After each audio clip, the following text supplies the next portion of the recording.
بسم اللہ الرحمن الرحیم۔ ناظرین السلام علیکم ورحمۃ اللہ۔ ناظرین ایپیسوڈ نمبر ہے 9 اور وی لاگ نمبر ہے 427 اور پیج ہے 465۔ ناظرین یہ کتاب ہے سیرت النبی صلی اللہ علیہ وسلم کی۔ آج ہمارا سب ہیڈنگ ہے صلح اور دفعات صلح۔ ناظرین مین ہیڈنگ اس کا چل رہا ہے حضرت عثمان کی شہادت کی افواہ اور بیعت رضوان۔ ناظرین مین جو ہمارا ٹاپک ہے وہ ہے صلح حدیبیہ۔ ناظرین صلح حدیبیہ کے کچھ حصے ہم آپ کے سامنے رکھ چکے ہیں، یعنی عمرہ حدیبیہ کا سبب۔ صلح حدیبیہ ذی-القعدہ سن 6 ہجری کا واقعہ ہے۔ مسلمانوں میں روانگی کا اعلان، مکہ کی جانب مسلمانوں کی حرکت، بیت اللہ سے مسلمانوں کو روکنے کی کوشش، خون ریز ٹکراؤ سے بچنے کی کوشش اور راستے کی تبدیلی، بدیل بن ورقہ کا توسط، قریش کے ایلچی وہی ہے جس نے ان کے ہاتھ تم سے روکے، حضرت عثمان کی سفارت اور حضرت عثمان کی شہادت کی افواہ اور بیعت رضوان، یہ ہم آپ کے سامنے رکھ چکے ہیں۔ آج کا ہیڈنگ ہے صلح اور دفعات صلح۔ یہ ناظرین ہم آپ کے سامنے رکھ رہے ہیں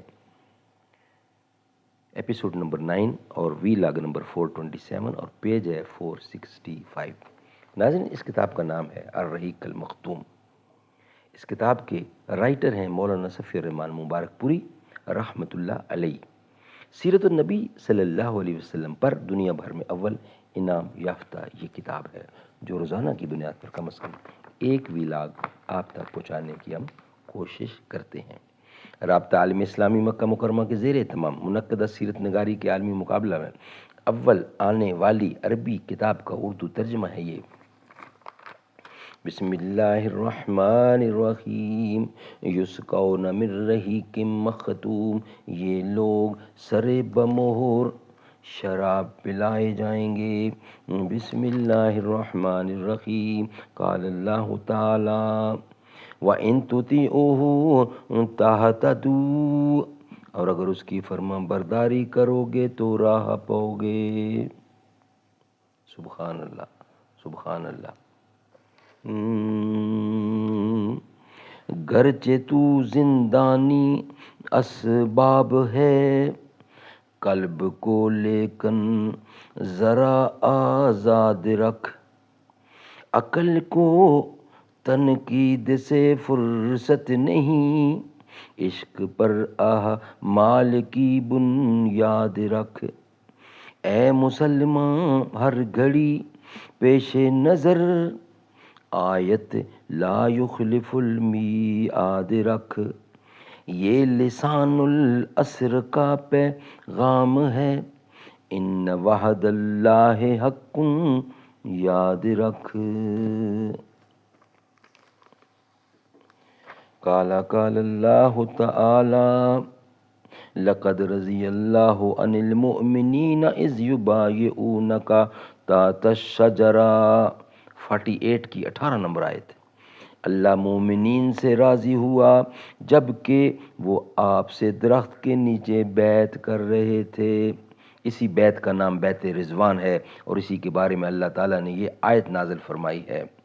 صلح اور دفعات صلح۔ بہرحال قریش نے صورتحال کی نزاکت محسوس کر لی، لہٰذا جھٹ سہیل بن عمر کو معاملات صلح طے کرنے کے لیے روانہ کیا اور یہ تاکید کر دی کہ صلح میں لازماً یہ بات طے کی جائے کہ آپ اس سال واپس چلے جائیں۔ ایسا نہ ہو کہ عرب یہ کہیں کہ آپ ہمارے شہر میں جبراً داخل ہو گئے۔ ان ہدایات کو لے کر سہیل بن عمر آپ کے پاس حاضر ہوا۔ نبی صلی اللہ علیہ وسلم نے اسے آتا دیکھ کر صحابہ کرام سے فرمایا، تمہارا کام تمہارے لیے سہل کر دیا گیا۔ اس شخص کو بھیجنے کا مطلب ہی یہ ہے کہ قریش صلح چاہتے ہیں۔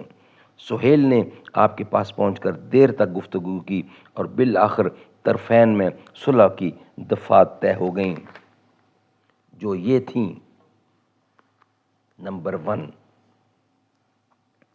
رسول اللہ اس سال مکہ میں داخل ہوئے بغیر واپس جائیں گے۔ اگلے سال مسلمان مکہ آئیں گے اور 3 روز قیام کریں گے۔ ان کے ساتھ سوار کا ہتھیار ہوگا۔ میانوں میں تلواریں ہوں گی اور ان سے کسی قسم کا تعرض نہ کیا جائے گا۔ نمبر 2، 10 سال تک فریقین جنگ بند رکھیں گے، اس عرصے میں لوگ مامون رہیں گے، کوئی کسی پر ہاتھ نہیں اٹھائے گا۔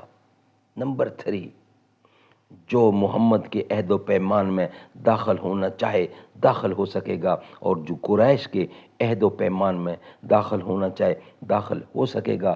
جو قبیلہ جس فریق میں شامل ہوگا اس فریق کا ایک جزو سمجھا جائے گا، لہذا ایسے کسی قبیلے پر زیادتی ہوئی تو خود اس فریق پر زیادتی متصور ہوگی۔ نمبر 4، قریش کا جو آدمی اپنے سرپرست کی اجازت کے بغیر یعنی بھاگ کر محمد کے پاس جائے گا، محمد اسے واپس کر دیں گے، لیکن محمد کے ساتھیوں میں سے جو شخص پناہ کی غرض سے بھاگ کر قریش کے پاس آئے گا، قریش اسے واپس نہ کریں گے۔ ناظرین، یہ ولاگ ہمارا یہاں ہی مکمل ہوتا ہے۔ انشاءاللہ اس کا بقیہ حصہ ہم آپ کے سامنے رکھیں گے نیکسٹ ولاگ کی صورت میں۔ یہ ولاگ ہمارا یہاں ہی مکمل ہوتا ہے۔ ہمارے نبی کا مقام اللہ اللہ، خدا بھیجتا ہے سلام اللہ اللہ، ہوا عرش پہ اہتمام اللہ اللہ، فرشتوں نے بھیجا سلام اللہ اللہ، جب عرش بری پر گئے تھے محمد، خدا سے ہوئے ہم کلام اللہ اللہ، پکاریں گے محشر میں آقا ہمارے، کہاں ہیں ہمارے غلام اللہ اللہ، جیسے چاند سجا ہے تاروں سے، یوں بزم سجی تیرے یاروں سے، یوں بزم تیرے یاروں سے، صدیق عمر عثمان علی، مجھے پیار ہے تیرے پیاروں سے، قرآن میں رب نے صحابہ کا بڑا ذکر کیا، سبحان اللہ اللہ اللہ اللہ، سبحان اللہ۔